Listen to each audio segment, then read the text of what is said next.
šis ir brīdis, kad mēs aicinām uz skatu Latvijas Zinātņu akadēmijas īsto locekli, profesoru Viktoru Ivbuli, saņemt no Zinātņu akadēmijas ģenerālsekretāra rokām apbalvojumu, lielo medaļu.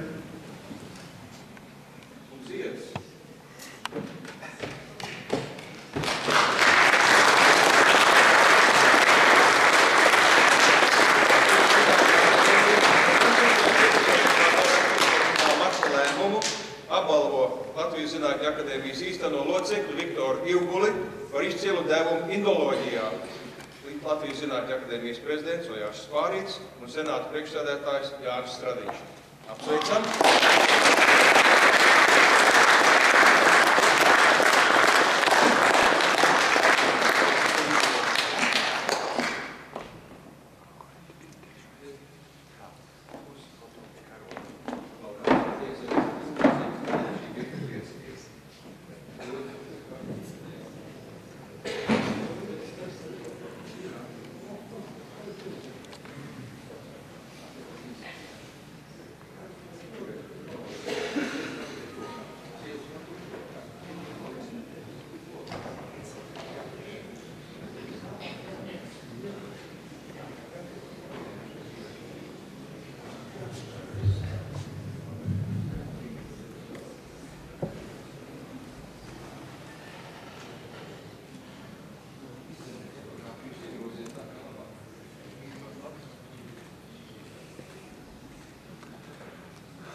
Zinātņu akadēmijas lielās medaļas ieguvēja akadēmija Viktora Ivbuļa atbildību.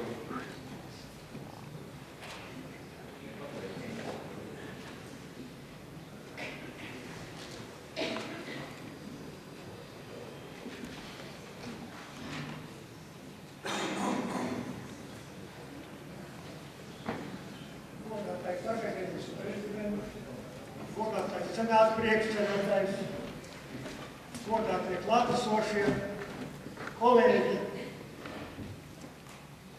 es esmu ļoti augstu novērtēts, tik augstu, ka pats nespēju ticēt.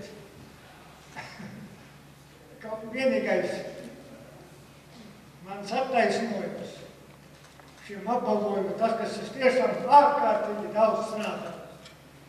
Man patīk strādāt, patīk mācīties valodas, patīk strādāt pētnieciski, darot arī algas darbus Latvijas universitātē.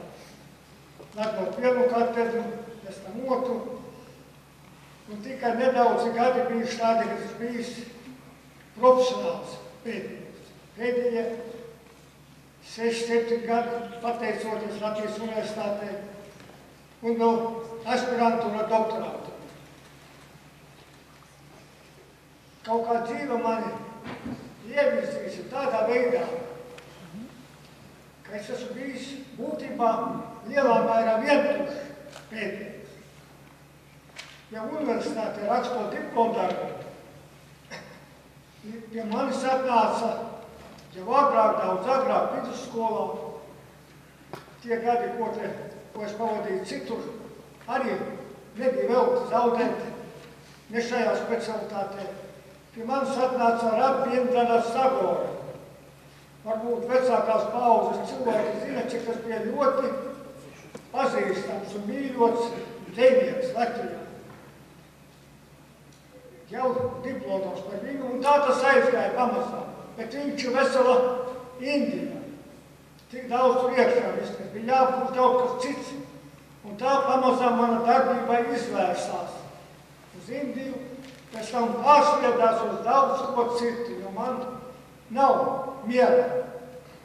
Es uzskatu, ka nobriedušās dzīves laikā svarīgākie darbi nav mūsu izvēle. Tie mūs atrod. Un tikai tad var kaut ko izdarīt, ja mēs paklausām šim aicinājumam. Man tā vismaz ir bijis. strādājis esmu lielā mērā ies, bet tas nenozīmē, ka man nav bijis atbalsts. Arī no kolēģiem, arī no profesora Leona Taivāna, kurus sen jau pazīstu.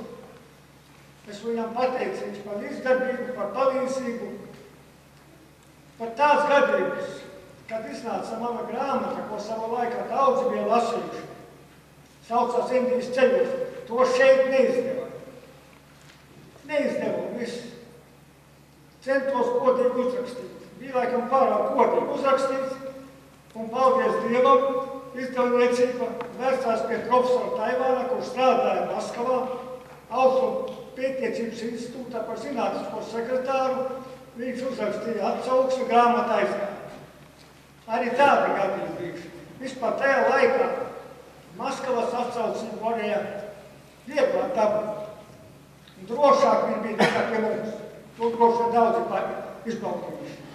Tur varēja publicēt daudz ko tādu, ko pie mums neizdev.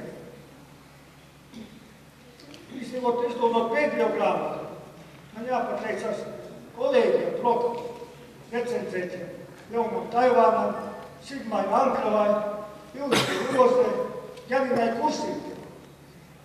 Tā kā viens es nepateicu bijis par savu mūža darbu, par palīdzību, un jāizsaka paldies bijušajiem kolēģiem Krievijā, Maskavā, Ļeņingradā, kuru vidos izaugu kā pētnieks. Daudz laika pavadīja, vajadzēja zinātnisku kolēģiju. Arī pēdējos gados vācu, franču, angļu pētniekiem, ar kuriem man nodibinās kontakti, kur es piedalījos kopīgos projektos. Tas palīdzēja. Protams, visu laiku atbalsts no Latvijas valsts universitātes, no manas fakultātes. Manā darbības laikā ir nomainījušies 5 rektori un 5 fakultātes dekāni. Es esmu diezgan ilgi nodzīvojis. Un varu tikai teikt to, ka visi viņi bija atsaucīgi. Sākot ar Mistaru Milneru universitāti, beidzot ar Mācēlsi, kurš vispār ļoti daudz gādā par zinātnes uzplaukumu Latvijas universitātē. Arī tāpat fakultāte. Savā laikā iznāca izdot žurnālu, ko daudzi zina. Humanities and Social Sciences Reckoning. Iznāca 48 numuri, 13 gadu laika. Nu, nevarēja šis izdevums iznākt bez personiskā atbalsta. Un bijušā lektora Jura Zaķa, prorektori Rikārda Kondratoviča. Tā jau tikai tā var strādāt, ja izšķirs šis atbalsts. Ja neprasa neko tādu, ko nevar atbalstīt, ko nav vērts atbalstīt. Protams, te jau runāja, ka daudz man jāsaka paldies pamatskolai. Kalpas pamatskolai. 7 kilometri turp, 7 atpakaļ ar prieku un vēl pie darba klāt, jo tā ir Sibīrijā. Paldies, milzīgs paldies Daugavpils pirmajai vidusskolai, kura tajos grūtajos gados, 47. 51. tomēr spēja nokomplektēt ļoti labu skolotāju kolektīvu, izņemot krievu valodas skolotāju. Daugavpilī nebija krievu valodas skolotāju. Visu man mācīja laimi. Citādi personiski, protams, milzīgs paldies manai dzīves biedrētai Dumpē. Viņa jau gandrīz 55 gadus. Viņa pacieš manu sēdēšanu pie grāmatām, pie piezīmju kaudzēm, atrašanos ārzemēs ilgstoši. Un par dēlu tagad dakteri un zinātnieku Dumpi viņai vajadzēja vienai pašai rūpēties. Tikai tā var dzīvot, ka to tiešām ir kas palīdz. Esmu stingri ieaudzis universitāti visu mūžu. Šeit akadēmijā šajās te sienās nepārāk bieži parādījis, izņemot pēdējos nepārāk daudzos gadus. Tomēr akadēmiķis Jānis Stradiņš man ir ļoti daudz palīdzējis ar saviem padomiem un piedaloties manu grāmatu prezentācijās. Tie notikumi manā mūžā. Tāpat tagad arī prezidents man palīdzēja ieiet jaunā kaut kādā dzīves stadijā, kuras absolūti nedaru un kuras neko nevar izdarīt. Mēģināt iedziļināties, ko saka par ierobežu attīstību, dažādi gudro zinātnieku pārstāvji, molekuļie biologi un citi. Un viņi uzvedās nepārāk solīgi. Viņi norāda to, ko cilvēki izdarījuši 200 gadu laikā. Un, ja palasa viņu darbus, es jau nespēju lasīt smagi šos darbus, tikai tos konstatējumus, kaut kādas kronoloģijas. Viņi nav lasījuši nemaz to, ko viņi norāda. Arī tā. Tā kā jūs paldies par šo ierosinājumu. Man vispār skaidrs, ja viņi ļoti daudz tos, ko galīgi neesmu iepazīstams. Ar dzīvē, laikam nekad neiepazīstams. Vēlreiz, milzīgs paldies visiem. Neesmu kaut kas apolonu pelnījis. Un šobrīd Viktors Iegulis dodas pie viņa sveicējiem, pie viņa kolēģiem, draugiem, kur vēlas viņu sveikt.